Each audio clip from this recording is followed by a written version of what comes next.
안녕하세요. 영재원TV의 전진홍 원장입니다. 자, 오늘 서울대학교 영재교육원 준비하는 전공도서에서 수학 부분의 도서를 안내해 드릴 텐데요. 자, 바로 먼저 보시도록 할까요? 이 수학 전공도서에 대한 부분들은 사실 책을 선정하기가 과학 부분보다는 더 어려운 것 같습니다. 왜? 책에 대한 수준 난이도를 갖다가 정하기가 매우 어렵죠. 그래서 사실은 난이도 부분에서는 조금 쉽게, 그 다음에 전문성에 대한 부분들은 가지면서 문제를 갖다가 해석하는 방법에 대한 어떤 증명적인 부분들에 대한 책을 준비해 보았습니다. 자, 함께 먼저 보시죠. 자, 사쿠라이스 스무의 우리 재미있어서 밤새 읽는 수학 이야기입니다. 자, 근데 여기 책에 대한 이 부분의 앞면 커버 스토리에도 나왔지만 여기 스토리로 이해하면 수학은 술술, 근데 수학이 어렵다는 편견은 버려, 이렇게 나와 있습니다. 그래서 우리가 학원 중에서도 수학 동화를 갖다가 이용해서 가르치는 우리가 학원들이 또 있죠. 근데 그런 수학 동화가 왜 필요하겠어요? 바로 수학을 이야기로 이해해서 내가 수학에 대한 풀이 과정에 대한 부분들을 바로 써먹기 위해서인 거죠. 근데 수학 과정에 대한 부분의 풀이 과정에 대한 해석이나 이런 것들을 우리가 동화와 같은 스토리로 외우게 되어지면 자연적으로 공식에 대한 부분들을 익혀감으로 인해서 내가 기억이 나지 않던 그 공식들마저도 내가 기억이 나서 적용할 수 있는 확률이 훨씬 더 높아지게 되어집니다.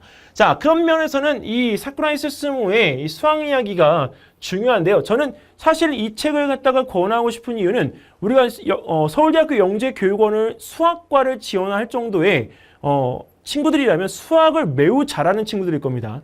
근데 이런 수학을 잘하는 친구들은 사실 수학이 어려운 친구들의 어떤 고통은 잘 모르거든요. 그래서 수포자 등에 대한 이 부분에 대한 표현을 우리가 통해서 내가 괴로울 때, 진짜 수학 문제를 너무 풀기 싫거나 너무 어려워서 막 도망치고 싶을 때에 대한 느낌들을 한번 느껴본 친구라면 이 부분에서 어떻게 수학을 내가 앞으로 표현해야 되는가를 생각하게 만들어준 책이라는 의미에서 이 책을 제시해도 충분히 무난하게 쓸 수 있을 거라고 생각을 말씀드립니다. 자, 그 다음에 현재 압구정동에서 그 깨봉 수학을 운영하시는 조봉환 원장님이 책을 내셨더라고요. 근데 이 책을 제가 권해드리는 이유는 사실 수학에서 공식을 제외하면 말 다 했죠. 근데 공식을 꼭 외워야 수학을 하는 건 아니거든요. 그래서 수학에 대한 부분에 대한 공식을 외우지 않아도 개념적인 원리와 해석을 어떻게 하면 좋을지를 제시해주고 있는 책인 것 같아서 저는 이 책을 자신 있게 추천을 드립니다.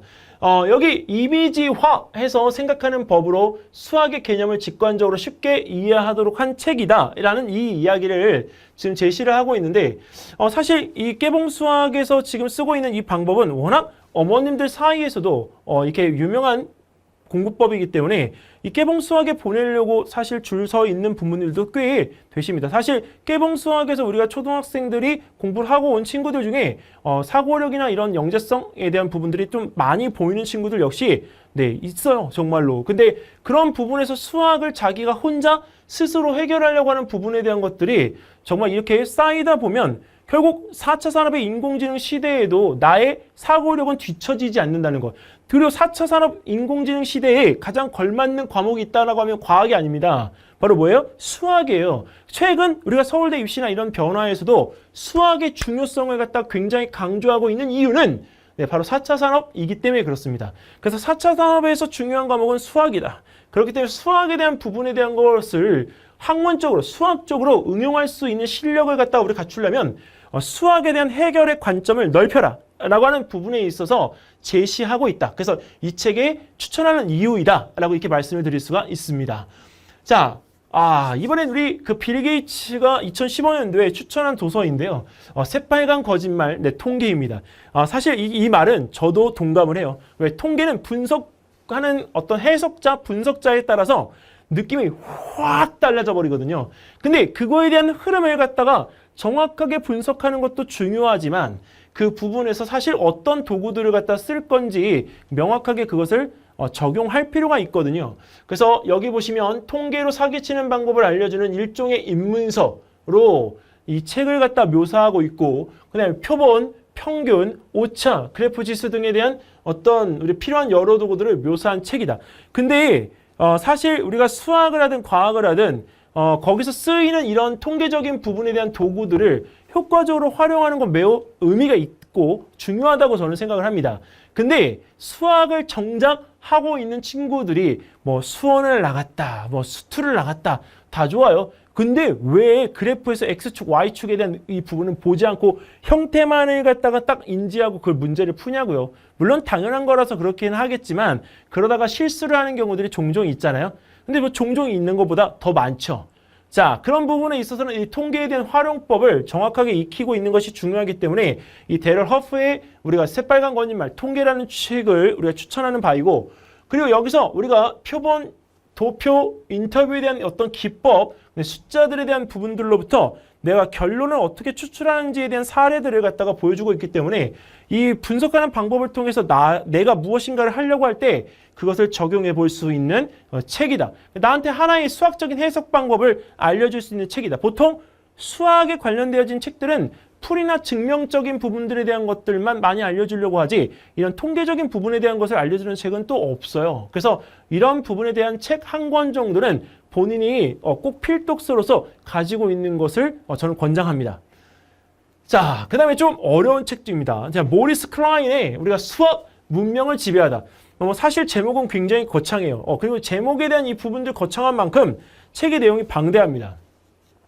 왜? 인류 문명에 있어가지고 수학이라는 부분이 사실 그 문명을 형성하는 데 있어가지고 상당히 영향을 끼쳤다는 것. 자, 그리고 또 이 수학에 대한 부분들이 건물을 갖다가 건축할 때 어떤 공학적인 측면에서 그리고 우리 생활하는 주변의 어떤 물건이나 배치들에 대한 부분들을 실용적인 측면에서 우리가 사용하고 있다는 것을 알려주는 부분들이 있고요.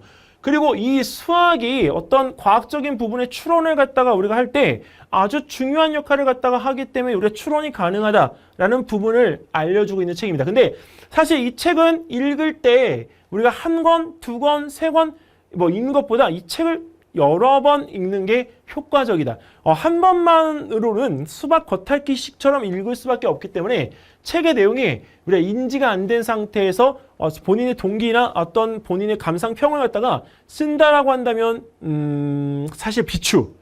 근데 제가 왜 이 책을 권장하느냐? 우리가 보통 수학에 대한 부분의 역사, 관계되어진 책은 많습니다. 근데 그 부분에서 역사에 대한 쓰인 수학적인 부분에 대한 해석을 해놓은 책은 많지만 그것을 과학적인 추론과 연관시켜서 만들어 놓은 책은 없다. 그래서 이 책에 대한 부분이 최근 트렌드에 나온 과학 추론에 엮어서 나온 책이기 때문에 이 책 한 권을 추천하는 것입니다. 그래서 만약에 책에 대한 부분의 난이도를 높이고 싶다라고 한다면 모리스 클라인의 수학 문명을 지배하다는 책 과감하게 한번 선택해 보셨으면 좋겠습니다. 자, 그 다음에 이건 뭐 뻔한 책이긴 하죠. 후지와라 마사히코의 천재 수학자들의 영광과 좌절입니다. 천재 수학자들이 어떤 영광이 있었고 어떤 좌절의 그 경험을 통해서 우리가 수학이라는 부분을 갖다가 우리가 정말 지금 이렇게 꺼내놓을 수 있었는지, 자, 그 일대기를 갖다 살펴보는 건데 사실 수학 위인들에 대한 부분들의 어떤 책을 갖다가 읽을 때 이런 책들에 대한 부분들을 한 번쯤은 접해볼 수 있는 책. 하지만 쉽게 접하지 않고 또 쉽게 고를 수도 없는 책. 왜? 위인들이라고 하니까 이 책에 대한 부분들에 대한 것을 별로 중요하게 생각하지 않는 친구들이 많더라고요. 근데 여기서 뉴턴이 결혼하지 않은 이유 아세요? 모르시죠? 이 책을 읽어보세요. 정말 읽으면 뭐 이런 이유 때문에 결혼을 안 했어? 라고 할 정도의 내용들이 담겨져 있습니다. 그리고 이거는 노벨상의 어떤 수학 부분이 없는 이유에 대한 것들은 유튜브 짤이나 이런 것들로 많이 지금 되고 있기 때문에 사실 들어본 친구들은 알 수가 있겠지만 왜 노벨상에는 수학 부분이 없을까? 네, 필즈 상은 우리가 노벨상에 버금가는 우리가 상이죠. 이번에 허 교수님이 우리가 상을 갖다 받아서 정말 우리 한국인의 그 어떤 위대함이 아니라 어떤 이런 정말 잘난 체 할 수 있는 정말 똑똑함을 갖다가 인정받으셨는데 그런 부분에 있어서 그 업적이라고 하면 대단한 업적을 갖다가 쌓으신 겁니다. 자, 그리고 그런 부분에 있어서 이런 어떤 해답적인 부분들, 호기심을 갖다 푸는 방법들을 갖다가 제시하고 있는 책이기 때문에 위인들이 우리가 사용했던 방법들을 본인 스스로가 무엇인가를 해결하려고 하는 부분에 적용을 해보면 자기 스스로가 이 위인들과 같은 느낌, 영감을 또 받을 수 있지 않을까요? 자, 수학자가 되고자 하는 친구들은 한번 이 위인들의 영광과 좌절에 대한 책을 꼭 읽으면서 본인의 꿈에 대해서 다시 한번 다짐을 받으셨으면 좋겠습니다. 자, 이제 여기까지 해서 이 수학 부분에 대한 책들은 마무리가 지었고요. 사실 이제 수리정보 책이 남았는데 수리정보 쉽지 않습니다. 왜? 컴퓨터하고 수학이 관련되어진 부분이기 때문에 책의 종류를 어떻게 선택해야 될 건가 참 막막하네요. 자, 그 내용은 다음 강의에서 같이 함께 하시고 오늘은 이만 여기서 마무리 짓겠습니다. 감사합니다.